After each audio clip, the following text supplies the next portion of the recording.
ഇവിടെ വെച്ച് ഈ പരാക്രമം അവസാനിപ്പിച്ചാൽ ആ വേലി പൊളിച്ച് ഞങ്ങൾക്ക് അകത്തോട്ട് പോവായിരുന്നു. എനിക്ക് ഇവനെ പോലെ ചാടാൻ വയ്യ. ഹൈ ജമ്പിൽ ഞാൻ പണ്ടേ മോശ.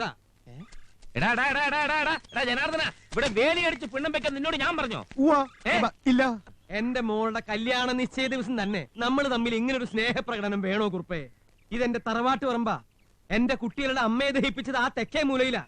എനിക്ക് പറ്റിയ ഒരു കൈപ്പിഴ കൊണ്ട് ഈ പറമ്പ് കുറുപ്പിന്റെ കയ്യിലായി. കോടതിയിൽ ഇപ്പോഴും കേസുണ്ടല്ലോ.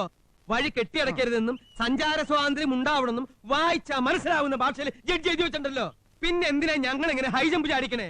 എന്നാ പിന്നെ ക്രിക്കറ്റ് ആക്കണോ? എനിക്കും എന്റെ മോന് ക്രിക്കറ്റ് ഇഷ്ടാ. അച്ഛാ, ചവിട്ടി പൊളിച്ചിങ്ങോട്ട് വാടാ.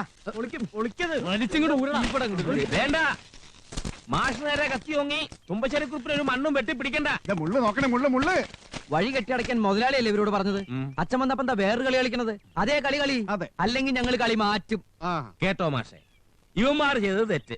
അതിന് ഞാനൊന്ന് താണ് തന്നു. ഞാൻ താണ് തന്നപ്പോ ഇവരെന്റെ മേലെ കയറുന്നത് അത്ര ശരിയല്ല. ഇറങ്ങാൻ പറ.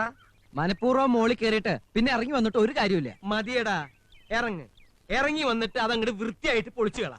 വച്ചോണ്ടിരുന്ന എല്ലാവരുടെ കാലിലും മുള്ളു ഇറക്കി. കേട്ടോ തുമ്പശ്ശേരി കുറുപ്പേ, ഇവര് ഈ കാണിച്ചത് ഞാൻ ക്ഷമിച്ചു. ഇനി അവര് കാണിക്കാൻ പോണത് കുറുപ്പ് അങ്ങോട്ട് ക്ഷമിച്ചേക്ക്.